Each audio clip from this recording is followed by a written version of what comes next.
বাড়িতে বসে বসে বোর হয়ে গেছি। মনে হয় এই জীবনটা আর ভালোই লাগছে না। কোনো শান্তি নেই, কোনো আনন্দ উল্লাস নেই। সারাক্ষণ মনে হয় কেন যে এত খারাপ লাগা।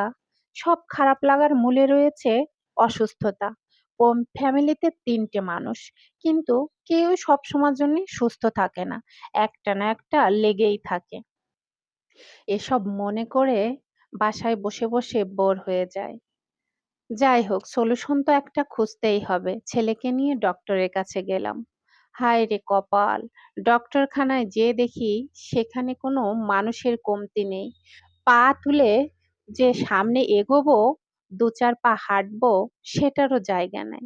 সে যে হাসপাতালেই হোক, ২-৩ টা হাসপাতাল ঘুরে ঘুরেই দেখলাম যে একটু স্বস্তিতে, একটু ভালোভাবে কোথাও একটু ডক্টর দেখাতে পারবো কি। কিন্তু যেখানেই যাই সেখানেই দেখি ভিড় আর ভিড়। ভুল ধারণার মধ্যে ছিলাম।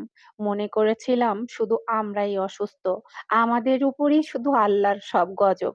কিন্তু না, এসব মানুষের কাছ থেকে যখন শুনছি তাদের আপদ-বিপদ, তাদের রোগ-ব্যাধির কথা, তখন মনে একটু হলেও শান্তি ফিরে পেলাম।